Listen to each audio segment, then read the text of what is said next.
So our answer key for the homework for our quadratic equation is here. Now for this, notice some of the ones that have I involved.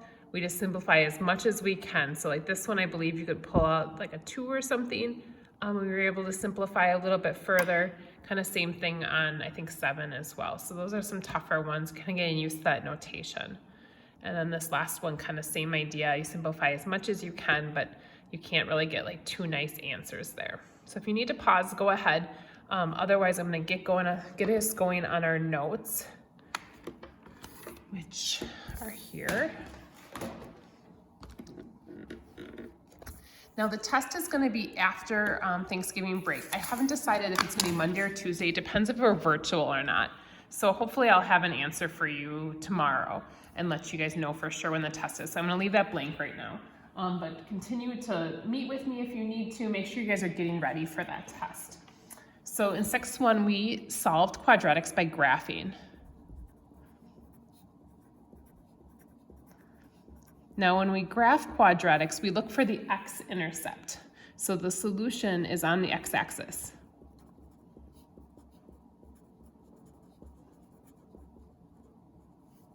So that's what I'm going to be looking for. Now I picked this one because this one's a little bit tougher. That negative in front of the x squared is a little bit strange. So I'm actually going to rewrite it a little, like to help you. So when you see this equation, that negative is really like a -1 times x squared. So that's actually my a value. And it might be a good idea even to write a little times there to remind you that I should be taking x to the second first and then multiplying by a -1. So this is definitely a tough one. So we're going to graph this one. So if you guys recall, we know that this one with our a, b, and c, our a is -1, our b is 4, and our c is 5. Now I already know that my graph is going to point down because of that -1 here. Now in this case, I want to find my vertex, which if you recall is x equals -b over 2 times a, that formula. So I'm going to put this in. So opposite of b is a -4 over 2 times a, which is a -1. So that's going to be 2 for the first half of my vertex. So it's going to be 2 comma something, and we have to figure out the other half by substituting this value in. Now remember that 2 is also helpful because that's that axis of symmetry that tells us the graph is going to be symmetric right through that 2, so that vertical line. Now I'm going to take this 2 and put it back into our equation to figure out what my y coordinate is. However, don't forget about that -1. So when I put this in, I do 2 to the second is 4, then I make it negative. So this is actually a -4 plus 8 plus 5. And again, take a minute to kind of like digest what's going on there. So I'm raising it to a power first because that's what the order of operations tells me to do, and then I make it negative, which is why this is a -4 here. -4 plus 8 is 4 plus 5 is 9. So 2, 9 is my vertex. So I'm going to put that on my graph. So 2, 9 over 2 up 9. Now don't forget, it points down, so this makes sense that my graph is way up over here. So now I'm going to make my table of values, and I might put them, I guess I could use up over here.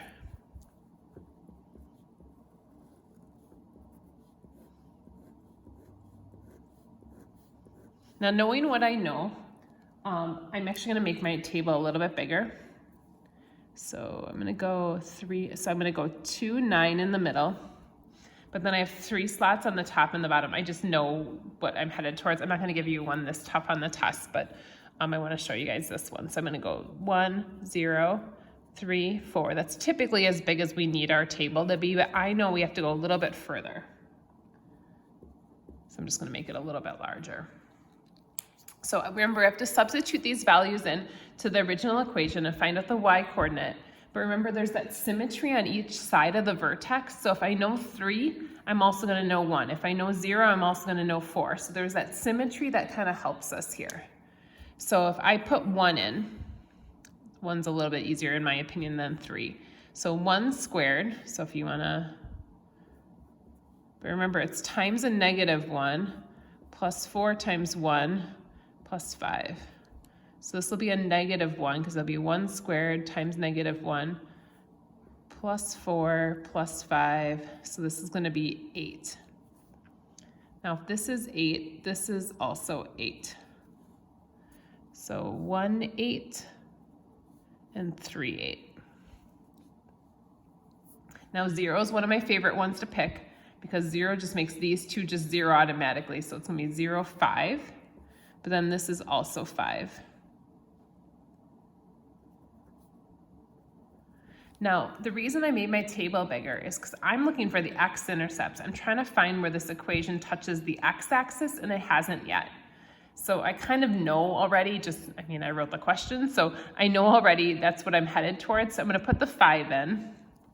So I do put the 5 into the equation. So negative 1 times 5 squared plus 4 times 5 plus 5.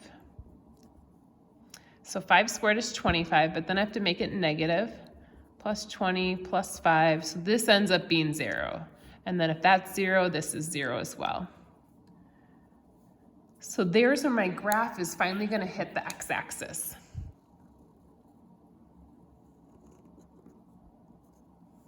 So we have our parabola. Now again, if I'm trying to solve this, I want to know where it equals 0. It's going to be these two values. So that's going to be x equals negative 1 and x equals 5. Those are my solutions. That's where the graph touches the 0.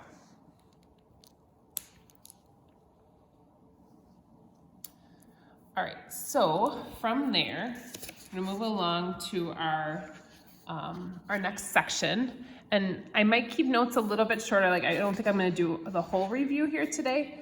I'll probably get part of the way and kind of see where we're at on time. So the next thing we want to do is solving by factoring. Now we made a chart with factoring, and this is when, like one of the last days we were still in person.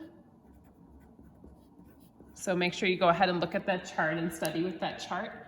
And I show 3 different types of factoring here, so it might be good to have that out. The biggest thing is to always first look for a GCF. So remember, first of all, the equation must equal 0. And then look for a GCF. Those should be your main, first 2 things. So this already equals 0, but this one has a common factor. I can take out 3x. So if I divide out a 3x, divide here, 9x squared divided by 3x is 3x, 6x divided by 3x is 2. And now I can set each of these equal to 0 and solve. So 3x equals 0. So I'm going to divide by 3. So I find out x is 0 is one of my answers, and that makes sense. This will be 0, this is 0. That makes sense that that would equal 0.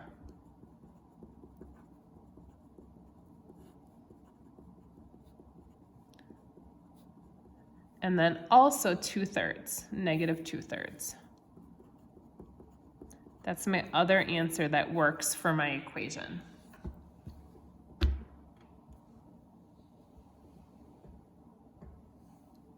So this one was just a GCF factoring. Now the next one has a GCF, so it's kind of a little bit tricky because it has a GCF, but it also has, it already equals 0, but there's also a little bit more going on here. So it already equals 0. So I can pull out a 3 to begin with. Divide those each by 3. Now at this point, hopefully you realize that these two, they don't kind of fit into a lot of those different categories. So if you look at the categories, this one has 2 terms and they're both perfect squares. So this is that one that's called difference of squares. Now technically you could probably easily solve this one by square roots as well.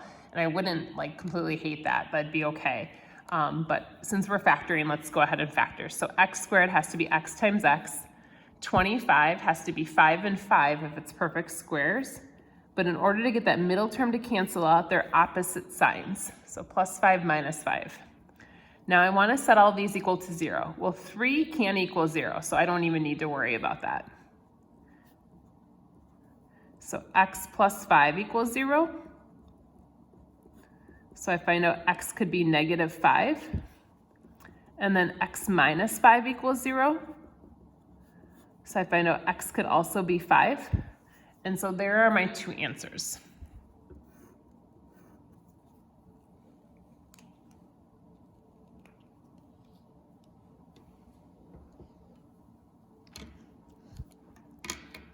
And then our next type of factoring, first of all, this one doesn't equal 0, so I need to make it equal 0 first.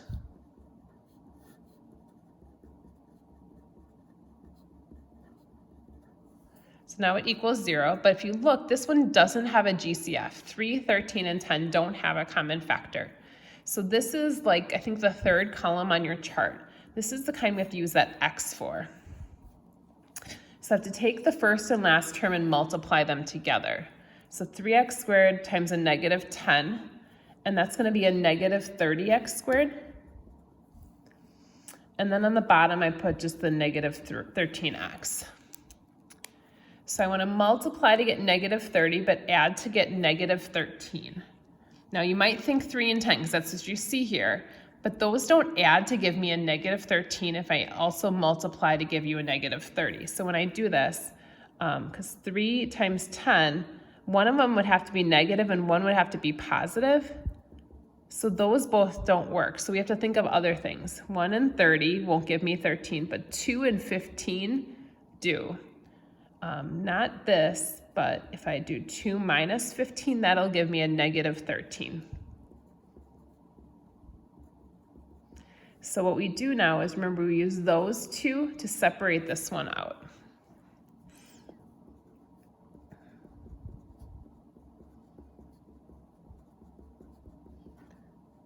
So all I did was I changed the 13 to 2 minus 15. And now I'm going to do this one by grouping. So I take out an x out of those first two using a GCF. Out of these two, I can take out a negative 5 because I want them to match here. So now I have the same thing twice. And now I'm ready to set each of these equal to 0 and solve. So I have 3x plus 2 equals 0.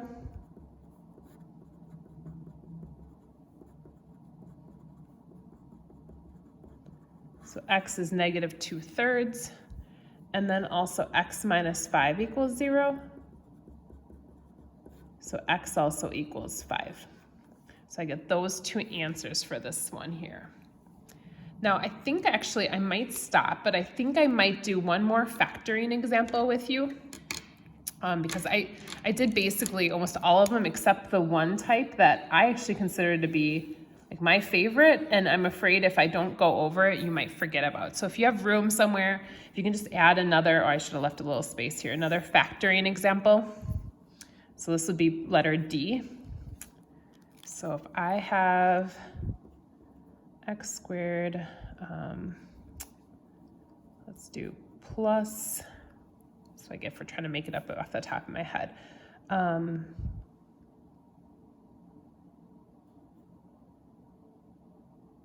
11x equals 12. Yeah, that'll work. So I want to make it equal 0, so I'm going to move the 12 over.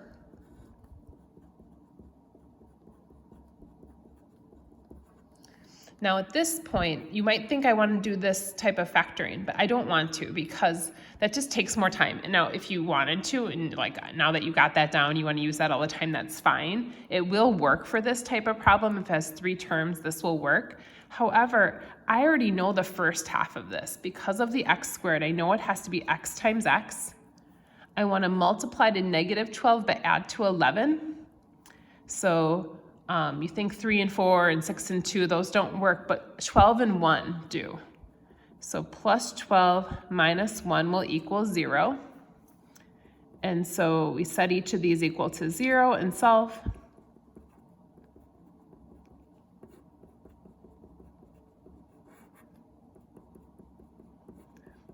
Now, when I want you guys to solve by factoring, you have to use that method. There are other methods you can use, so I do need to see some work. You don't have to show absolutely every step, but if you're showing me that you're solving by factoring, I need to see those factors. So some of you guys are turning in the homework with just this as your answer, or just these two. I don't know how you got there without some sort of work in between. I'm not asking for every step, but I'm asking for some.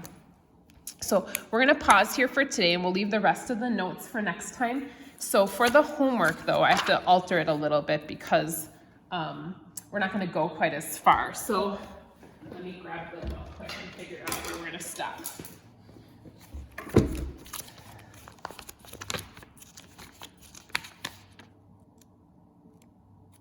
So we're gonna go to solve by factoring. So we'll stop at 22. Yeah, that'll be fine. So we're gonna go to here for Tuesday.